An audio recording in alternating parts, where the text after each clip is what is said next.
Señor en el Evangelio de San Juan, en el capítulo 18. Y esta palabra me vino como un refuerzo, como una confirmación a lo que el miércoles pasado en la finca Shalom se compartió, que la hermana María José compartió allí con los que asistimos. Esta meditación, una parte, ¿verdad? Una parte solamente, pero realmente en ese tiempo yo estaba ya buscando del Señor una palabra para mi vida y para la iglesia, y esto pues también me reforzó, y de hecho haré alguna alusión a lo que ese miércoles compartimos allí los hermanos. Evangelio de San Juan, capítulo 18 y versículo 28. Vamos a leer hasta el capítulo 19, el versículo 5. Dice la palabra del Señor: llevaron a Jesús de casa de Caifás al pretorio. Era de mañana y ellos no entraron en el pretorio para no contaminarse y así poder comer la Pascua. Entonces salió Pilato a ellos y les dijo: ¿qué acusación traéis contra este hombre? Respondieron y le dijeron: si este no fuera malhechor, no te lo habríamos entregado. Entonces le dijo Pilato: tomadle vosotros y juzgadle según vuestra ley. Y los judíos le dijeron: a nosotros no nos está permitido dar muerte a nadie, para que se cumpliese la palabra que Jesús había dicho, dando a entender de qué muerte iba a morir. Entonces Pilato volvió a entrar en el pretorio y llamó a Jesús y le dijo: ¿eres tú el rey de los judíos? Jesús le respondió: ¿dices tú esto por ti mismo o te lo han dicho otros de mí? Pilato le respondió: ¿soy yo acaso judío? Tu nación y los principales sacerdotes te han entregado a mí. ¿Qué has hecho? Respondió Jesús: mi reino no es de este mundo. Si mi reino fuera de este mundo, mis servidores pelearían para que yo no fuera entregado a los judíos. Pero mi reino no es de aquí. Le dijo entonces Pilato: ¿luego eres tu rey? Respondió Jesús: tú dices que yo soy rey, y para esto he nacido, y para esto he venido al mundo, para dar testimonio a la verdad. Todo aquel que es de la verdad, oye mi voz. Le dijo Pilato: ¿qué es la verdad? Y cuando hubo dicho esto, salió otra vez a los judíos y les dijo: yo no hallo en él ningún delito, pero vosotros tenéis la costumbre de que se os suelte uno en la Pascua. ¿Queréis pues que os suelte al rey de los judíos? Entonces todos dieron voces de nuevo diciendo: no a este, sino a Barrabás. Y Barrabás era ladrón. Así que entonces tomó Pilato a Jesús y le azotó. Y los soldados entretejieron una corona de espinas y la pusieron sobre su cabeza y le vistieron con un manto de púrpura y le decían: salve, rey de los judíos, y le daban de bofetadas. Entonces Pilato salió otra vez y les dijo: mirad, os lo traigo fuera para que entendáis que ningún delito hay en él. Y salió Jesús llevando la corona de espinas y el manto de púrpura. Y Pilato les dijo: he aquí el hombre. Vamos a leer en la carta a los Filipenses, en el capítulo 2. Vamos a tener los textos introductorios a la enseñanza. Capítulo 2 y versículo 5. Haya pues en vosotros este sentir que hubo también en Cristo Jesús, el cual, siendo en forma de Dios, no estimó el ser igual a Dios como cosa a que aferrarse, sino que se despojó a sí mismo, tomando forma de siervo, hecho semejante a los hombres, y estando en la condición de hombre, se humilló a sí mismo, haciéndose obediente hasta la muerte y muerte de cruz. Por lo cual también le exaltó hasta lo sumo y le dio un nombre que es sobre todo nombre, para que en el nombre de Jesús se doble toda rodilla de los que están en los cielos y en la tierra y debajo de la tierra. Y toda lengua confiese que Jesucristo es el Señor, para gloria de Dios Padre. Amén. Amén. Y en la carta a los Hebreos, en el capítulo 4, versículo 14 hasta el 16. Por tanto, teniendo un gran sumo sacerdote que traspasó los cielos, Jesús, el Hijo de Dios, retengamos nuestra profesión, porque no tenemos un sumo sacerdote que no pueda compadecerse de nuestras debilidades, sino uno que fue tentado en todo según nuestra semejanza, pero sin pecado. Acerquémonos pues confiadamente al trono de la gracia, para alcanzar misericordia y hallar gracia para el oportuno socorro. Y también en la misma carta a los Hebreos, finalmente, en el capítulo 7, versículo 22 hasta el 28. Por tanto, Jesús es hecho fiador de un mejor pacto, y los otros sacerdotes llegaron a ser muchos, debido a que por la muerte no podían continuar. Mas este, por cuanto permanece para siempre, tiene un sacerdocio inmutable, por lo cual puede también salvar perpetuamente a los que por él se acercan a Dios, viviendo siempre para interceder por ellos. Porque tal sumo sacerdote nos convenía, santo, inocente, sin mancha, apartado de los pecadores y hecho más sublime que los cielos, que no tiene necesidad cada día, como aquellos sumos sacerdotes, de ofrecer primero sacrificios por sus propios pecados y luego por los del pueblo, porque esto lo hizo una vez para siempre, ofreciéndose a sí mismo. Porque la ley constituye sumos sacerdotes a débiles hombres, pero la palabra del juramento posterior a la ley, al Hijo, hecho perfecto para siempre. Amén. Amén. Gloria a Dios.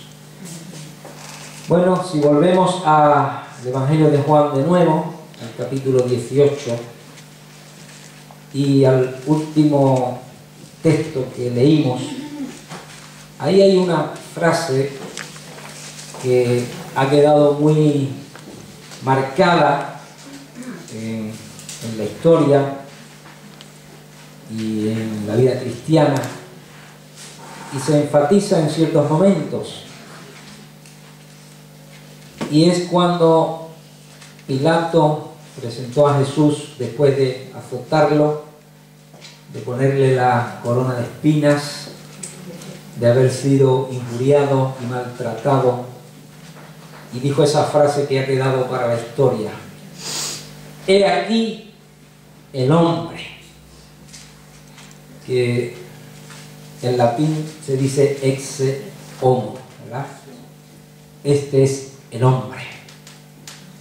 De hecho, hay varias representaciones en la imaginería cristiana de ese momento, ¿verdad?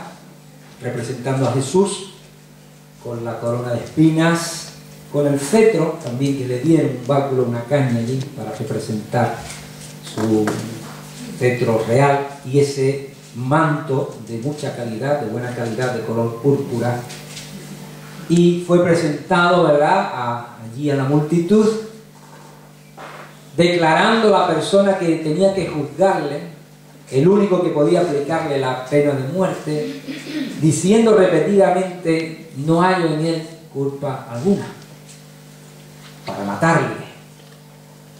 Y como aquella multitud respondía enfurecida que era reo de muerte. Y Pilato lo entregó, ¿verdad?, a que ellos pudieran aplicarle, le dio la licencia de que ellos podían matarle, y dijo esa frase: he aquí el hombre. Hoy nadie duda en la historia la existencia de Jesús de Nazaret. no solamente por los relatos bíblicos y las cartas apostólicas y todo lo que la Iglesia cristiana a lo largo de su existencia ha ido manifestando, sino que historiadores de la talla de Flavio Josefo, judío, ¿verdad?, que era historiador en su época y en su tiempo y escribió libros históricos que hoy están en las librerías, cualquiera puede adquirir, y la propia historia que ha permanecido de aquellos tiempos habla de la existencia de un hombre llamado Jesús, y con más o menos acierto o realidad o invención o imaginación escribieron sobre él. La fuente más autorizada, más real para nosotros los cristianos son los evangelios, los 4 evangelios de la Biblia y las cartas apostólicas.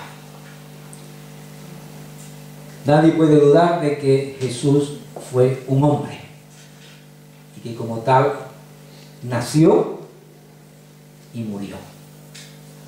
Se señala los nombres de su madre, de su padre, de sus hermanos, de sus parientes.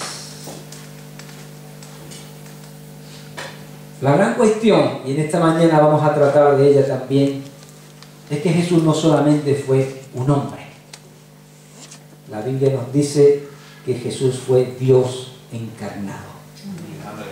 La Biblia dice que su nombre ya estaba marcando también una parte vital de su naturaleza. Dios con nosotros. Que Dios mismo tomó un día forma humana y como tal nació de una mujer llamada María, de una manera milagrosa, ¿verdad? Porque esta mujer fue virgen en ese momento, no por acción ni obra humana, sino porque dice la Escritura, el Espíritu Santo vino sobre ella y engendró en su seno a Cristo. ¿Qué fue lo que llevó a Jesús a la muerte? De mano de su propio pueblo. Porque los judíos de su tiempo, dirigidos por sus dirigentes religiosos, arremetieron contra él a tal punto de que ellos, que no podían aplicar la pena de muerte, recurrieron, a pesar del odio que le tenían a Roma y lo que representaba, y a Pilato, que era un rey cruel para ellos, un gobernador muy cruel que había matado a muchos judíos, incluso había usado su sangre para ritos y cosas de blasfemia para ellos. Sin embargo, acudieron y se lo llevaron para que él aplicase la pena de muerte a Jesús. ¿Qué es lo que les llevó a ese extremo? ¿O qué pena, verdad? ¿O qué causa esgrimían como la que iba a acabar con su vida? Que siendo un hombre se hacía igual a Dios. En el Evangelio de Juan, capítulo 5, versículo 18, leemos también: por eso los judíos aún más procuraban matarle, porque no solo quebrantaba el día de reposo, no era porque hacía una interpretación un tanto liberal de la ley, y en su manera de actuar y de ser y de hablar, pues era, como diríamos, moderno para respecto a los cánones tan estrictos y que ellos conservaban. No solamente era en base a ese aspecto, o que se reuniese con pecadores y prostitutas y gente de mala reputación, o que contendiera con ellos, ¿verdad?, con interpretaciones bíblicas.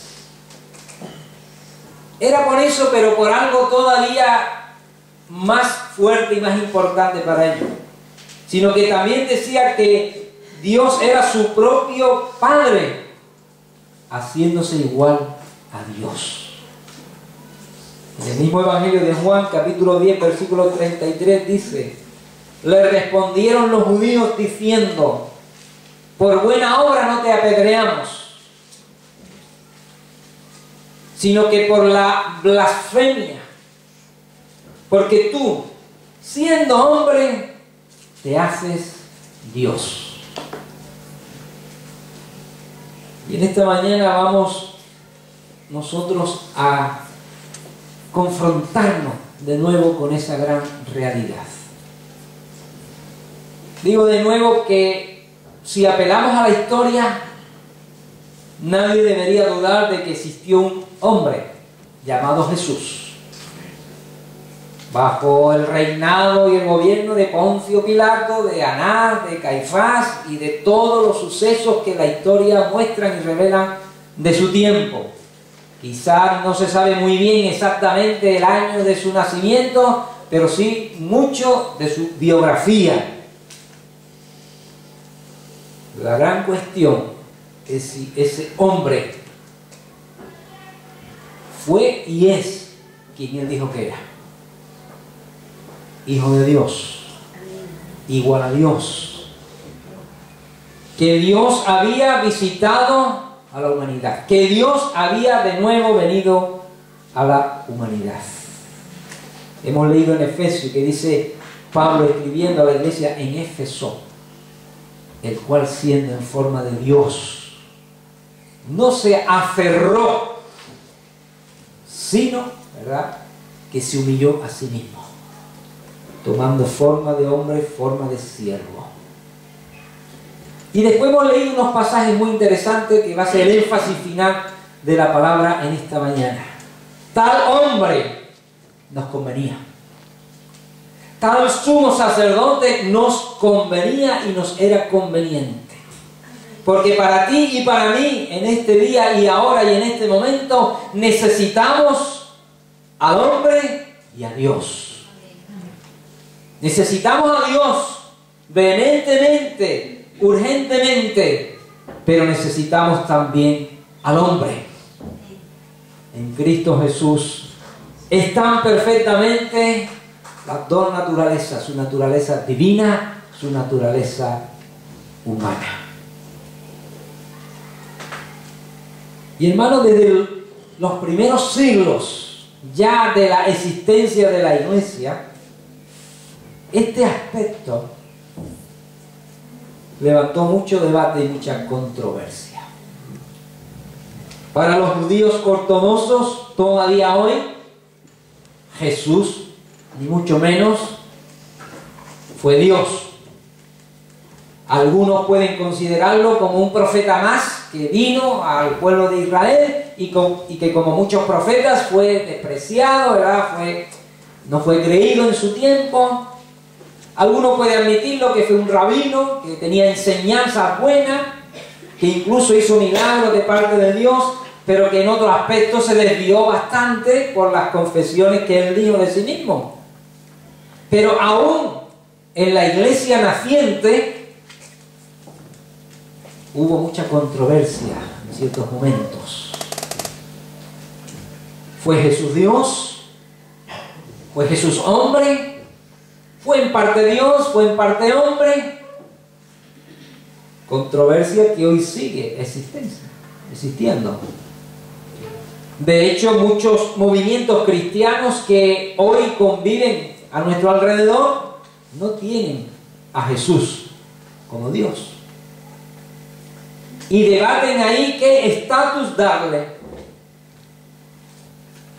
Sí, fue un hombre, pero un hombre muy especial, el hombre más especial que ha existido en la tierra, que Dios le ungió en ciertos momentos para una obra redentora.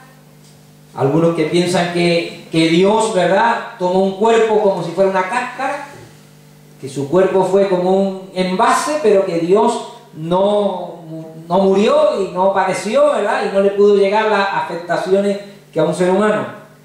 De hecho, los primeros concilios después del de Jerusalén, en Éfeso y Nicea, tuvieron que debatir sobre la naturaleza de Cristo. Sin embargo, vamos a hacer un breve repaso de cómo desde el primer día la iglesia de Jesucristo, los que conocemos a Cristo tal como Él es, defendieron y afirmaron que Dios estaba en Cristo, ¿verdad? Que Cristo era Dios encarnado. Si leemos la segunda carta del apóstol Pablo a los Corintios, en el capítulo 5 y versículo 19. Vamos a hacer bastantes lecturas. A mí, como sabéis, me gusta que estemos bien documentados y bien asentados en lo que la palabra del Señor nos dice. Segunda de Corintios, capítulo 5, versículo 19. Que Dios estaba en Cristo reconciliando consigo al mundo, no tomándole en cuenta a los hombres sus pecados, y nos encargó a nosotros la palabra de la reconciliación. Aleluya. Así que somos embajadores en nombre de Cristo, como si Dios rogase por medio de nosotros. Os rogamos en nombre de Cristo. Y cuando se dice en nombre de Cristo es como usar también en nombre de Dios. Y como sabéis, en aquellos tiempos el nombre definía perfectamente a la persona. Al que no conoció pecado, por nosotros lo hizo pecado. No he hallado culpa alguna en él, tuvo que decir esa persona que estudió y analizó la vida y los hechos de Jesús. Pero dice que por nosotros lo hizo pecado, para que nosotros fuésemos hechos justicia de Dios en él.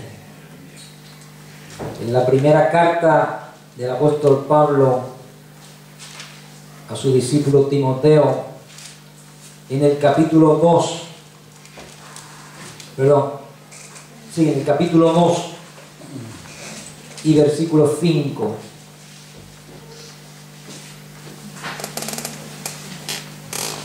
Porque hay un solo Dios y un solo mediador entre Dios y los hombres, Jesucristo, hombre. Y está hablando de lo que después vamos a profundizar más. Esa afirmación bíblica, verdadero hombre, verdadero Dios. Ese puente, por eso el título de Jesús es sumo sacerdote, que más tarde se traducía por sumo pontífice. Y sumo pontífice significa el que hace puentes, el máximo hacedor de puentes. Y el sacerdote era un puente entre el pueblo de Israel y Dios. Y hemos leído que aquellos sacerdotes históricos eran hombres débiles, hombres que morían y que iban pasando sucesivamente uno a otro el sacerdocio. Y que ellos, para poder interceder a favor del pueblo, antes tenían que pedir perdón por sus propios pecados. Porque eran débiles y pecadores y ellos mismos tenían que pedir por su propio pecado. Por eso dice, nos convenía ese sumo sacerdote hombre, Jesús, porque Él ahora vive eternamente. No hay que suceder y suceder y suceder, sino que Cristo hoy, como dice la Escritura, está a la diestra del Padre intercediendo por nosotros. Hebreos habla de que su sangre es mucho mayor que la de aquellos corderos, ¿verdad? Y todo lo que representó el Antiguo Testamento. Y no hay otro puente. Nadie debería de asumir ese título, y hoy sabemos que alguien lo está asumiendo, de sumo pontífice. Ese título solamente le corresponde a Jesucristo, el máximo, el único. Si leemos en el capítulo 3 también de 1 Timoteo y versículo 16, indiscutiblemente, sin la menor discusión, grande es el ministerio de la piedad, del amor de Dios, de la misericordia de Dios. Dios fue manifestado en carne, aleluya. Amén.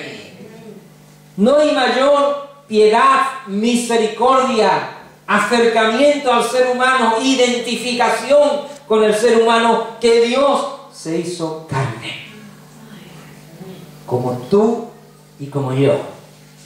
Amén. Para identificarse plenamente con nuestra situación, para vivir nuestra situación. Justificado en el Espíritu, visto de los ángeles, predicado a los gentiles, creído en el mundo, recibido arriba en gloria. Aleluya. No hay mayor piedad que Dios se hizo hombre, se hizo carne.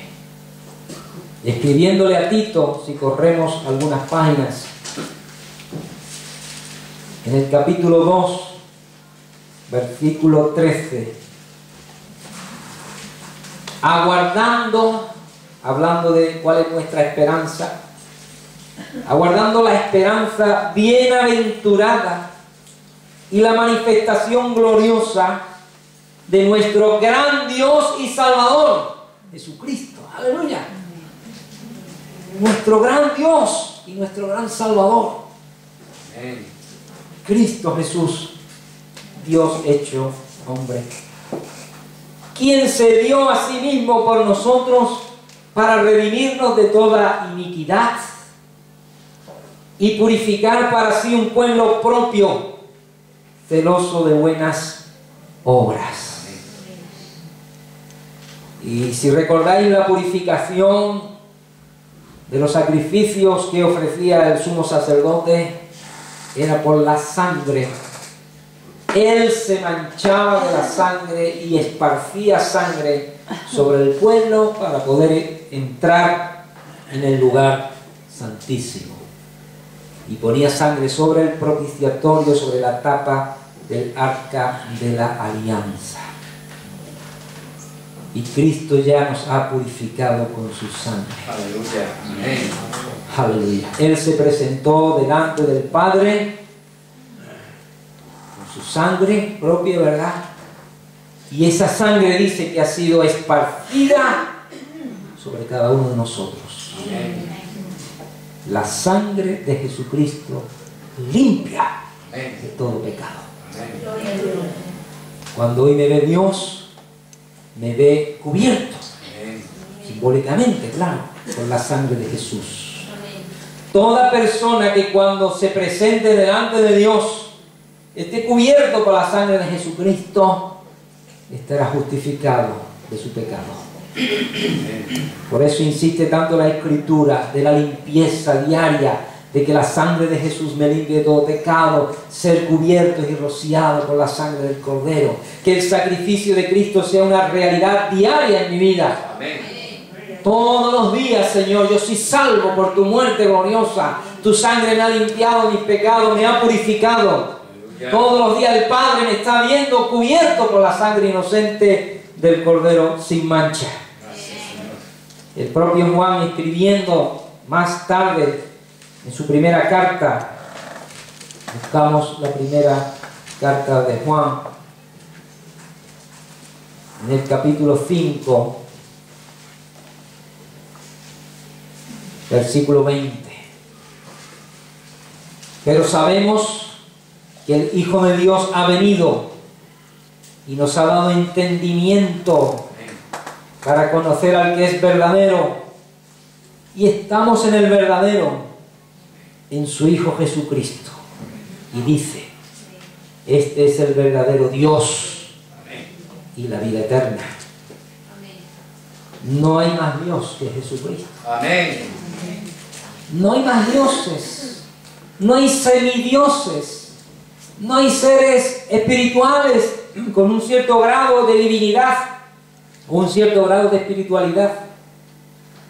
La Biblia dice: solamente hay un Dios en Hechos y un solo mediador entre Dios y los hombres, Jesucristo hombre. Amén. Ya te ha dado Dios entendimiento, hermano. Amén.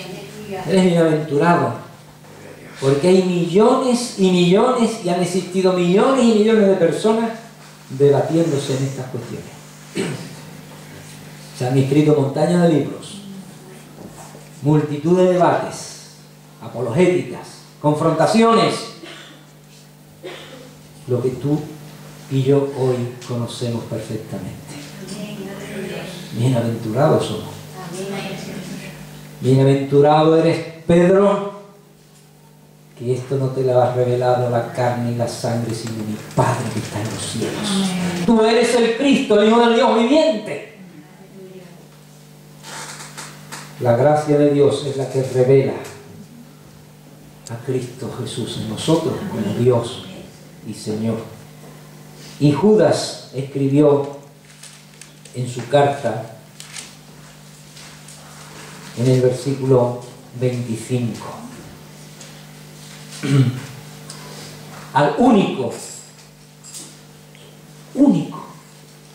y sabio Dios, nuestro Salvador, sea gloria y majestad, imperio y potencia, ahora y por todos los siglos. Amén. Amén. Aleluya. Nosotros no somos seguidores simplemente de un hombre, de un líder religioso, de una persona que revolucionó su tiempo y el resto de la humanidad. Estamos siguiendo al único y verdadero Dios. Aleluya. Amén. Aleluya. Volviendo al inicio, los judíos ortodoxos no podían concebir que un hombre se hiciera igual a Dios. Su interpretación de las Escrituras no lo admitía, ni lo sigue admitiendo para muchos de ellos. Otros se han ido convirtiendo también a Cristo. Para ellos el Mesías sería un caudillo humano, libertador de una situación física oprimida en Israel, y que haría y hará, porque le siguen esperando, la nación más poderosa de la tierra. Israel, cabeza de las naciones. Su interpretación mesiánica no concibe un hombre y Dios a la vez, sino un hombre especial, con unas cualidades especiales, que hará de Israel la nación más poderosa y más importante de la tierra. Y sobre todo en periodos donde Israel era esclavizada, oprimida, y no era precisamente la nación más poderosa de la tierra, es cuanto más esperaban y clamaban a su Mesías. Y de hecho todavía ellos siguen esperando. Como dije antes, hoy día esta controversia sigue existiendo en muchos aspectos, hermanos. Incluso llamándose cristianos, o pueblo de Dios, o iglesia de Jesucristo, pero tienen a Cristo solo humano. El siervo de Dios, la víctima propiciatoria, con un toque quizás divino muy especial que el resto de los humanos no hemos tenido, pero solamente ven esa naturaleza humana, la palpable, ¿verdad?, la visible. Pero es que hay otros que ven a Cristo solo divino, y que, como dije antes, el cuerpo suyo fue solamente como un envoltorio, como un recipiente, y que lo que murió fue el cuerpo, pero el cuerpo cumplió ya esa función, pero la divinidad no. Entonces era Dios como en una burbuja, como en una cápsula, pero que esa cápsula, esa burbuja desapareció, ¿verdad?, cumplió una función, pero Dios siempre estaba dentro, ¿verdad?, de alguna manera no intensamente relacionado con su humanidad. Situaciones intermedias, Cristo más humano y algo divino, o Cristo muy divino y algo humano. Podemos encontrar toda gama de interpretaciones.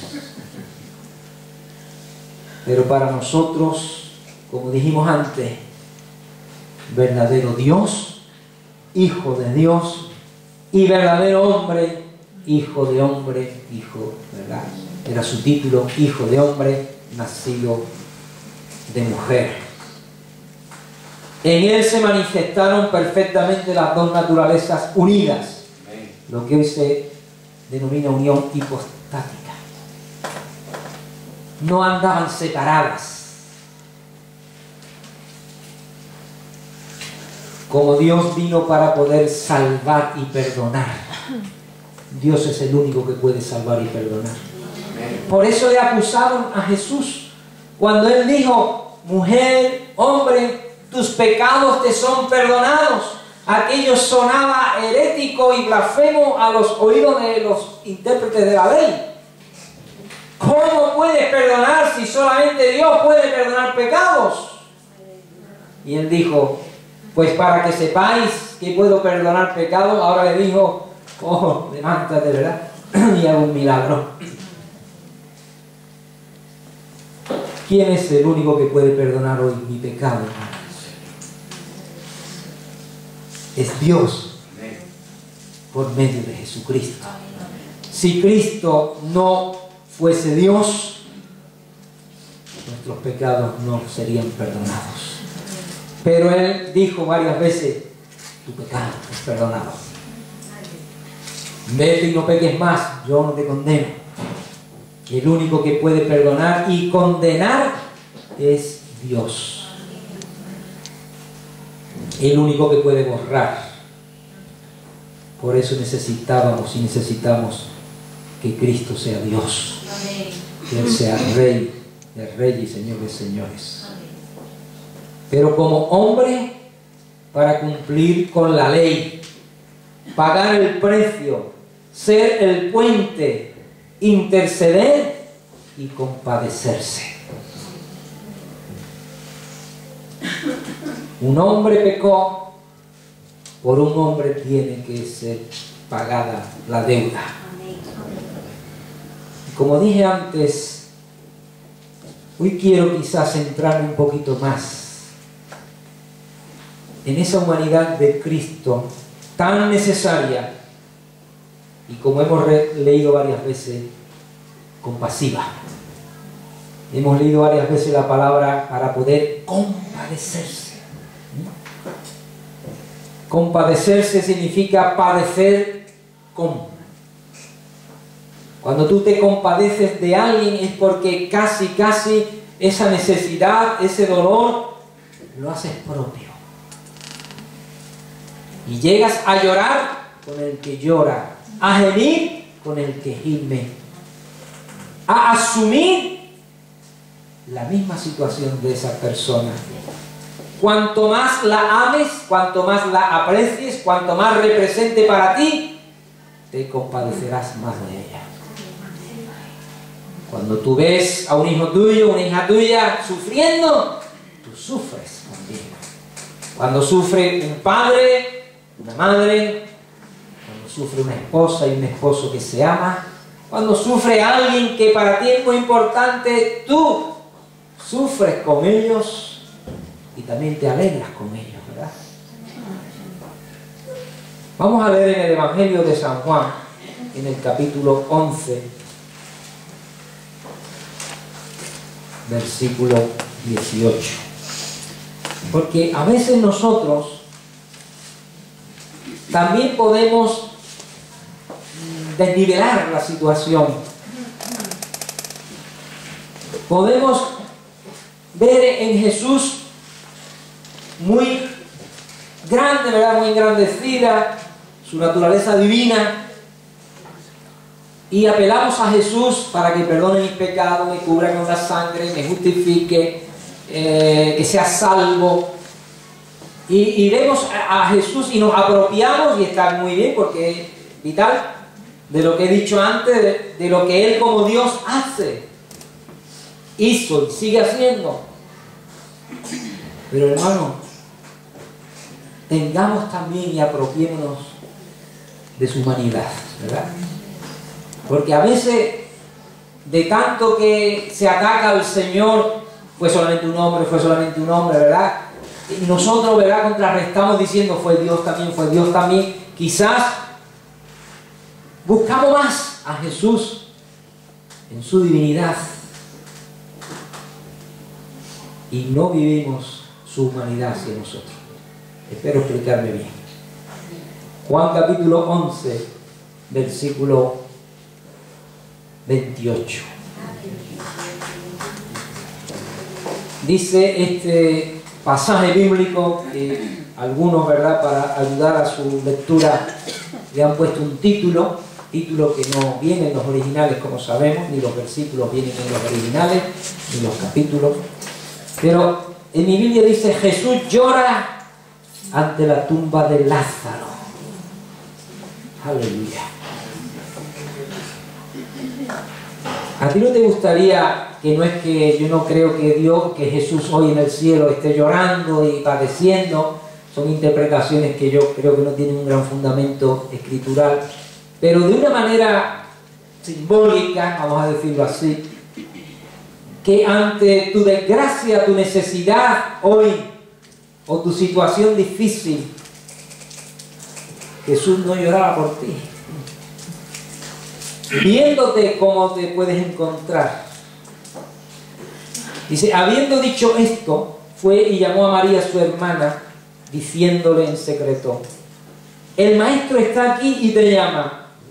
Ella, cuando lo oyó, se levantó deprisa y vino a él. Jesús todavía no había entrado en la aldea, sino que estaba en el lugar donde Marta le había encontrado. Entonces los judíos que estaban en casa con ella y la consolaban, cuando vieron que María se había levantado deprisa y había salido, la siguieron diciendo, va al sepulcro a llorar allí. Estaban en la casa, ellos no sabían la noticia que les acababa de dar su hermana, y fuera, ¿verdad?, sino que se levanta y sale corriendo. ¿Y qué piensan los consoladores? Esta muchacha vuelve a ir al sepulcro donde está su hermano Lázaro y allí va a seguir abriendo y llorando su pena y su dolor. María, cuando llegó a donde estaba Jesús, al verle, se postró a sus pies diciéndole, Señor, si hubieses estado aquí, no habría muerto mi hermano. Jesús entonces, al verla llorando, y a los judíos que la acompañaban, también llorando, dice que se estremeció en espíritu y se conmovió. Jesús no era impasible, no era ajeno al dolor y ajeno a los sufrimientos. Si no, no hubiera sido humano. Yo creo que es muy difícil que tú y yo, ante una situación de duelo de una persona, llorando, quebrantándose, sufriendo, tendríamos que ser muy duros, muy fríos, para no tener un grado, ¿verdad?, de dolor y de compasión. ¿Verdad que no? Y Jesús decía que Lázaro, Marta y María eran sus amigos. Siempre que podía pasaba por su casa y con ellos convivía. Se estremeció en espíritu y se conmovió. Y dijo, ¿dónde le pusisteis? Le dijeron, Señor, ven y ve. Y mira qué texto. No sé si dicen alguno que es el más corto versículo de la Biblia. Jesús lloró. No sé cuál es el más largo. Pero algunos creo que dicen que este es el más corto. Jesús lloró. Dijeron entonces los judíos, mirad cómo le amaba. Y algunos de ellos dijeron, ¿no podía el que abrió los ojos al ciego haber hecho también que Lázaro no muriera? Y ahora viene ese relato y esos textos que mayoritariamente se leen muchas veces en los funerales, ¿verdad? yo soy la resurrección y la vida, que aunque esté muerto, aquel que cree en mí, el Padre resucitará. Yo de memoria soy fatal, pero sé que todo lo sabe, ¿verdad? Hermanos, Jesús, profundamente conmovido, otra vez vino al sepulcro. La Biblia dice que nosotros somos amigos de Jesús, ¿no? Sí. Somos amigos de Dios. Hemos sido hechos ya amigos de Dios. Jesús dijo, no os llamaré ya más siervos, sino amigos. Así que yo puedo también apelar y decir, yo tengo un amigo, como cantábamos hace años, tengo un amigo que me ama, ¿no? Y creemos que solamente lo deben de cantar los niños. Yo tengo un amigo que me ama, y ¿qué decía más? Su nombre es Jesús, aleluya. Hay personas que pueden tener muchos, algunos, pocos o ningún amigo en este mundo. Pero sí que tenemos un amigo celestial que se llama Jesús. Si tú y yo queremos que sea nuestro amigo, no hagamos como Judas, que traicionaba a Jesús, ¿verdad? Era hipócrita y Jesús le dijo, amigo, con un beso me traicionas. Nosotros, al contrario, no queremos traicionar a Cristo con nuestras vidas, nuestros hechos, ¿verdad? Nuestra manera de ser. Nosotros queremos a Jesús para abrazarlo, para besar sus pies si pudiéramos, y estar a su lado, ¿verdad? Ahí escuchándole y no moviéndonos de su presencia. Así que yo soy tan amigo de Jesús como lo fue Lázaro. Aleluya. Amén. Y dice aquí, mirad cómo le amaba. Y Juan escribe, de tal manera amó Dios al mundo. Así que el amor que Jesús proyectaba sobre Lázaro es el mismo que proyecta sobre nosotros. De tal manera amó Dios al mundo, a ti y a mí, que dio a su Hijo, ¿verdad? Que se dio a sí mismo. Dice también la Escritura, hablando de la última cena, y hoy vamos a tener la mesa del Señor, hablando de Jesús, dice cómo, y de los discípulos, que como les amaba, les amó hasta el final. Hasta el final. Y Jesús nos va a amar hasta el final de nuestra vida. Su amor, esos coros tan bonitos que me vienen, su amor es como fuego, ¿no? Dicen, hemos cantado. Su amor me quema, su amor me consume. Siente el amor de Dios en tu vida, hermano. ¿Te sientes amado? Amén. Yo me siento amado, ¿verdad? Yo siento que Dios me ama, tú sabes cuando alguien te ama, ¿verdad? Tú sabes cuando alguien te está proyectando amor.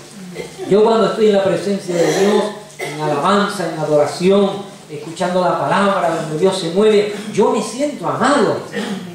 Yo siento que Dios me ama. Es algo, ¿verdad?, que habla de una relación real, no de historia. Podríamos decir, mira, no mirad cómo le amaba, aquí hablando en pasado, mira cómo Dios te ama. Mira cómo Dios te ama. Si seguimos leyendo este relato, vemos que Jesús se plantó delante de la piedra del sepulcro, piedra difícil de mover, mandó quitarla, la situación ya era irreversible para los seres humanos, 4 días enterrados, y Jesús dice que si crees verás la gloria de Dios. Amén.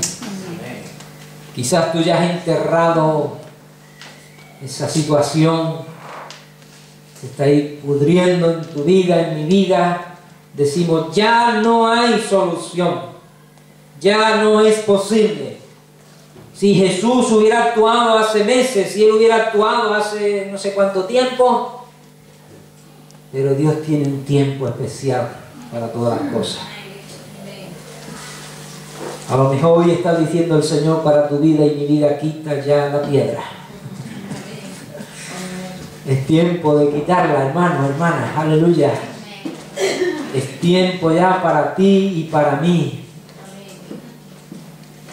Porque yo creo y he visto muchas veces y seguiré viendo la gloria de Dios en mi vida. Y la veré para una eternidad.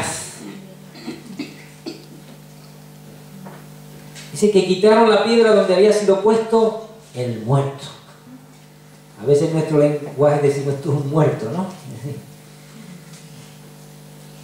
Donde habían puesto ya lo que era imposible para los hombres, pero donde Dios dice, Jesús, alzando los ojos a lo alto, dijo, Padre, gracias te doy por haberme ¿qué? Oído. ¿A quién oye hoy el Padre? ¿A quién? Al Hijo. ¿Y quién oye o qué oye el Hijo? A sus amigos, a nosotros, ¿verdad? Así que, si vamos a Cristo, dice la Escritura que Él, como hemos leído antes, está intercediendo por nosotros. Yo sabía que siempre me oyes, pero lo dije por causa de la multitud que está alrededor, para que crean que tú me has enviado. Y habiendo dicho esto, clamó a gran voz, Lázaro, ven fuera. Y el que había muerto salió, atadas las manos y los pies con vendas, y el rostro envuelto en un sudario. Jesús dijo, o les dijo, desatadle y dejadle ir. La Biblia dice que Cristo ha venido para desatar, para romper, para liberar. ¡Aleluya! Dice que los que estábamos muertos en nuestros delitos y en nuestros pecados, nos alumbró la luz de Dios. La luz de Cristo te alumbra en esta mañana. Tus cadenas sean rotas. Lo que te oprime sea quitado, hermanos. Y aún lo que pudiera estar causando muerte en tu vida, sea resucitado, sea vencido. Dice la Escritura que el Señor nos deja ahora libres. Dejadlo ir. En otra ocasión Jesús dice que lloró viendo la ciudad de Jerusalén. Y dijo esa frase tan conocida, ¿verdad? Jerusalén, Jerusalén, que mata a los profetas, a los que te son enviados. Si tú vieras la gracia que viene sobre ti, si tú supieras quién va a entrar por tus puertas, que el Señor no esté llorando, hablo de nuevo de una manera simbólica, ¿no? Sobre nuestra vida ajena a Él, sobre una vida que vive en el pecado, que vive la tiniebla, una vida que no le agrada al Señor, una vida donde Él no ha podido aún perdonar tus pecados porque no los haya confesado ni reconocido. Nosotros ya no somos esa Jerusalén que mata a los profetas, ¿verdad? Nosotros somos ahora esa nueva ciudad simbólica, ¿verdad? Ese nuevo templo donde Cristo y su Espíritu Santo moran. Aleluya. Somos hoy ciudad, templo y casa de Dios. Y hermano, en esta mañana vamos a ir al Señor como verdadero Dios y verdadero hombre. Vamos a decir, Señor, perdona mi pecado, perdona mi rebeldía, perdona mis debilidades, perdona mis errores, perdona aún lo que me es oculto, aún los pecados que ni siquiera yo soy consciente de ellos. Pero también, Señor, yo voy a ti porque tú te compadeces de mí. Te llevo mi carga, te llevo mi ansiedad, te llevo mi temor, te llevo mi angustia, para que tú, Señor, compadeciéndote de mí, porque como hemos leído, fuiste un hombre igual que yo y sufriste igual que yo, pero sin pecado. vayas ahora, Señor, delante del trono celestial e intercedas. El Señor